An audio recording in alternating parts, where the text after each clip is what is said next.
तक हाथी ने सारे कुटुंब और कबीले वालों को बुलाया था, कोई नहीं आया। अब हाथी जल में जाते से ही भगवान को पुकारने लगा। जब भगवान को पुकारने लगा, भगवान आए मेरे चरण को बचाएं। भगवान जब जाने लगे, बैकुंठ से जब मेरे नारायण जा रहे थे, गरुण पर बैठ कर जा रहे थे, उसी समय कैलाश के पास में से मेरे भगवान जब निकले,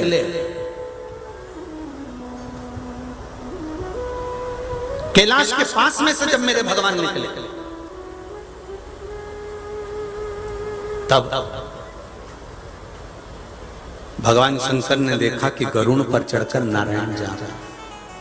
शिवजी नंदी पर चढ़ गए, नारायण के पास पहुंच गए। भगवान विष्णु ने कहा, भोले बाबा, शिवजी आप? हाँ, कैसे आना हुआ प्रभु? कुछ नहीं, हाथी का पांव मगर ने पकड़ रखा, बहुत तकलीफ में, बहुत तकलीफ में। भगवान विष्णु ने कहा, शिवजी से आप कैसे कह सकते हो कि हाथी को तकलीफ बहुत ज्यादा है? शंकर भगवान कहते हैं, मैं मृत्यु लोक में रहता हूं तो मुझे मालूम है कि जीव की गति क्या होती है, जीव का तकलीफ क्या होती है, जीव का कष्ट क्या होता है, जीव का दुख क्या होता है। मैं जानता हूं कि हाथी को दुख कितना हो रहा होगा, मैं जानता हूं हाथी को तकलीफ कितनी हो रही होगी। आप थोड़ा जल्दी जाइए ना नारायण, आपको बुलाया है इसलिए आपको जाना पड़ेगा, थोड़ा जल्दी जाइए ना नारायण। शंकर जी कह रहे, भगवान विष्णु बोले, गरुड़ पर बैठकर जा रहा हूं, गरुड़ की स्पीड, अब एम्बेसडर, फिएट, स्कॉर्पियो, सब गाड़ियों की अलग अलग स्पीड होती है, सफारी, टवेरा, सबकी स्पीड अपनी अपनी होती है। तो मेरे गरुड़ की जो स्पीड होगी उसके हिसाब से चल रहा हूं। भगवान विष्णु ने कहा, गरुड़ और तेज चल। गरुड़ और तेज चला, पूरे कांटे गाड़ी के टिका दिए। गरुड़ ने इतना तेज भगा तो भी भगवान शंकर का मन नहीं माना। शिवजी ने भगवान विष्णु से कहा, कोई जरूरी है कि गाड़ी लेकर ही जाओगे? कभी कभी ड्राइवर के भरोसे ना चलकर अगर अपना, बस शंकर भगवान ने जो व्हील पावर दिया, भगवान गरुड़ पर खड़े हो गए, गरुड़ को बिसरा दिया और मेरा नारायण तुरंत हाथी के पास पहुंच गया। गरुड़ बिसराया और हाथी के पास। इसलिए श्रीमद् भागवत में वर्णन आता है कि गरुड़ को बिसरा दिया एक गज के लिए, एक हाथी के लिए, और गरुड़ को बिसराकर, गरुड़ को छोड़कर मेरे भगवान विष्णु हाथी के पास पहुंचे और हाथी के चरणों को छुड़ा लिया।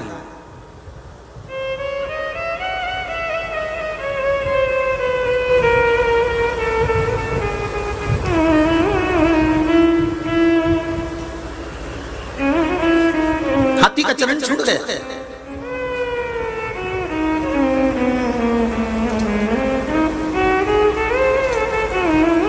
हाथी ने भगवान नारायण को कमल का पुष्प समर्पित कर दिया। भगवान विष्णु वापिस जाने लगे, गरुड़ पर बैठकर गरुड़ जी आ गए, वापिस बिठाया। श्रीमद् भागवत सब सुने हैं ना, अच्छे से चरित्र सुना है ना ये वाला गरुड़ जी का।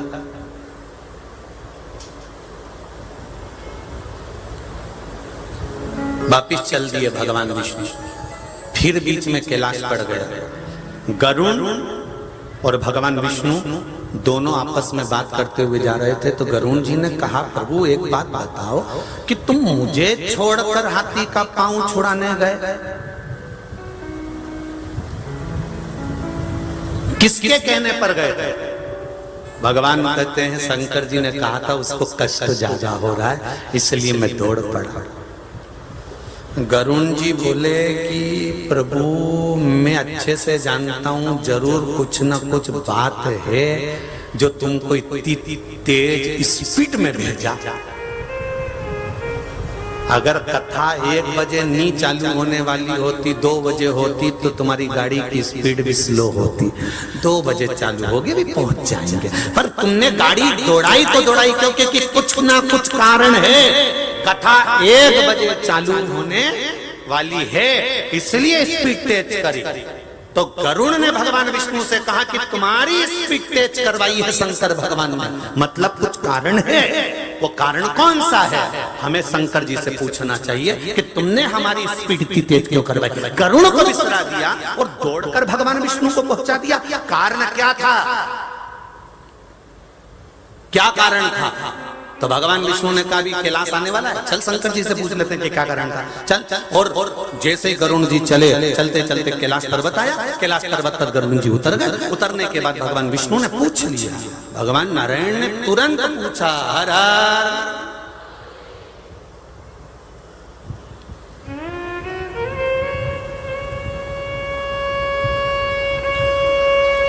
शिव जी मुस्कुरा रहे थे कि अब भी गए थे वापिस आ गए। और ये जब जब किसी का उद्धार कर कर जाते थे तो सीधे वैकुंठ जाते थे, पर आज पहली बार कैलाश पर आ गए।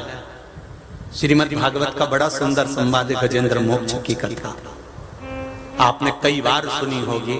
हो सकता है शिव महापुराण का थोड़ा सा अंश आपके जीवन में उतर जाए कि मेरे शंकर लीला क्या करते हैं। बस गजेंद्र मोक्ष की कथा से शिव की लीला का गुणगान करना है कि शंकर क्या करते हैं वो देखिए।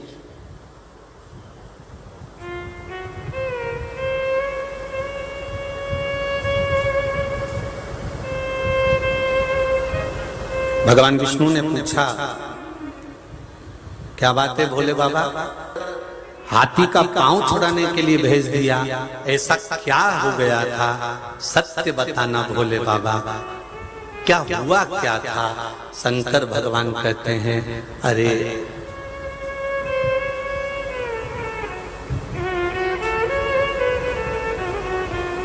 हाथी का पांव तो तुम धीरे धीरे जाकर भी छुड़वा लेते, चल जाते।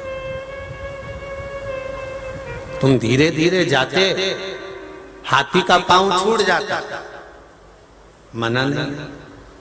पर जिसने हाथी का पांव पकड़ा था ना, वो मगर,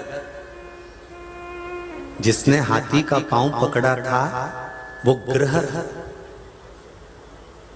उसने मेरी खूब आराधना करी थी। तब एक बार मैंने कह दिया था कि नारायण के कोई भक्त का चरण पकड़ लेना, फिर छुड़वा मैं दूंगा। भक्त मुक्त बाद में होगा, पहले मुक्त तुझे करवा दूंगा। अब हाथी पहले मुक्त हुआ था कि मगर पहले मुक्त हुआ था? बोल दो जरा, बोलो जम के बोलो जरा,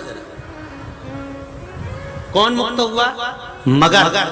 सुदर्शन उठाया भगवान ने और मगर का शीश काट दिया, मगर के प्राण छूटे और मगर शंकर भगवान को धन्यवाद देकर जा रहा है कि मेरा उद्धार को लेकर ये शिव, ये गजेंद्र मोक्ष की कथा।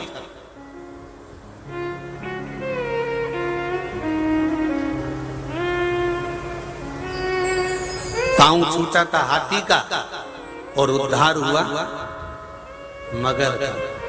पांव छूटने में वो फल नहीं है जो भगवान के हाथों से उद्धार होने में है। कई लोग कहते हैं कि कथा में हम क्यों जाएं, इससे हमें क्या फायदा है, कथा सुनने से क्या फायदा है, उसमें कौन सा लाभ है? टीवी पर बैठ के सुन लेंगे या फिर कभी अपना योग बना तो देख लेंगे। कोई जरूरी है कि कथा सुनने जाएं? कथा सुनने के लिए जाना जरूरी है क्या? हाँ, अगर नगर में हो रही है, गांव में हो रही है और तुम कहीं पास में रहते हो, कुछ किलोमीटर पर भी रह रहे हो, तो एक बार भगवान के चरणों में शिव महापुराण की कथा में जाना जरूरी है। क्यों? जितने कदम चलकर हम भगवान के चरणों में शिव महापुराण की कथा तक पहुंचेंगे, उतनी पीढ़ी को हम पार कर दिए होंगे। उनको पिंडदान और तर्पण की जरूरत नहीं पड़ेगी, उनका उद्धार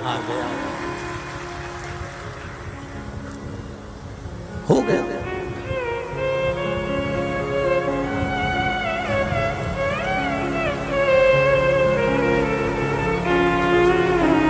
लाखों लोग, लाखों भक्त आप शिव महापुराण की कथा चिंता ना, तेरा क्या होगा कालिया।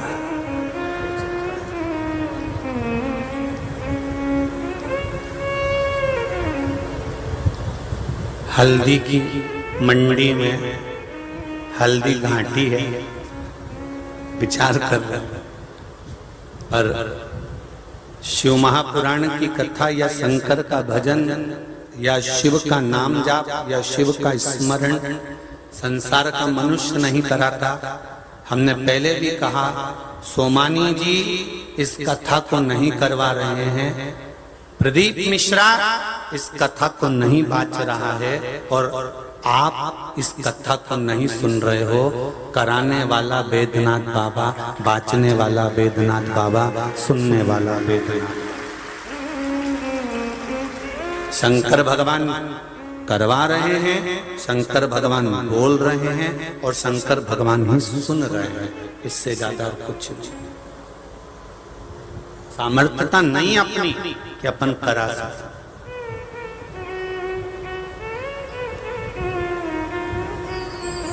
कितने लोगों का निशुल्क का भोजन व्यवस्था करना, जो रात्रि को ठहरते हैं, जो ठहरे यहाँ रात को, हाथ उठाओ जरा। आज बहुत हो रहे, उधर भी हो बहुत सारे, ठीक है, कोई दिक्कत तो नहीं हुई, बढ़िया आनंद चकाचक, बहुत बहुत साधु। वैसे तो हम रात को आप लोगों से मिलने पहुंच गए थे, क्योंकि हमारा नियम है कि जहाँ पर भी भोजन होता है या भक्त लोग ठहरते हैं, पंडाल में ठहरे चाहे कहीं ठहरे, हमारा नियम है रात को हम एक बार मिलने आते हैं। तो हम आए थे, आप लोगों से मिलना तो हो ही गया था, पर हृदय चित्त से भाव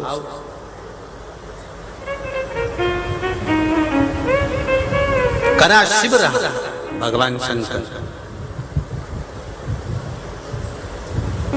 दुनिया भर में जब भी शिव महापुराण का भोजन भंडारा चलता है तो कहीं धर्मशाला में या पंडाल इधर उधर होता है, पर पल्ली बैजनाथ में जहां पर आप लोगों के लिए भोजन की व्यवस्था रखी गई थी जजमान परिवार के द्वारा, और सब सेवादारों ने मिलकर जो सेवा करी थी, जहां भोजन कराया जा रहा था वो जगह कोई साधारण नहीं थी। देवाधिदेव महादेव का मंदिर था, जिसमें आप बैठकर प्रसाद पा रहे थे। शिव मंदिर, क्या नाम है इस मंदिर का? बेलवाड़ी, बेलवाड़ी का मंदिर।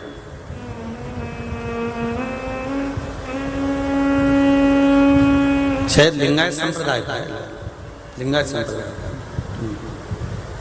लिंगायत संप्रदाय से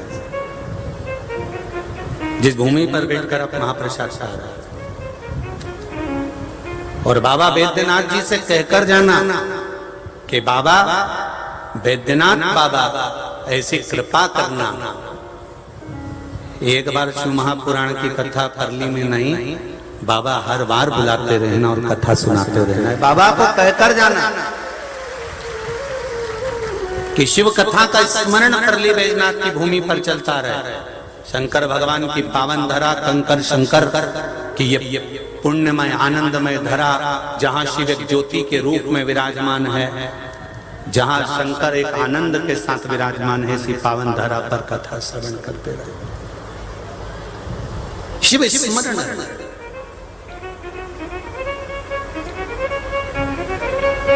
भगवान ने केवल हाथी का उद्धार नहीं करवाया, मेरे शंकर भगवान, मेरे करुणा सागर, मेरे त्रिकालदर्शी, मेरे कैलाशी, मेरे अविनाशी ने उद्धार करवाया तो मगर का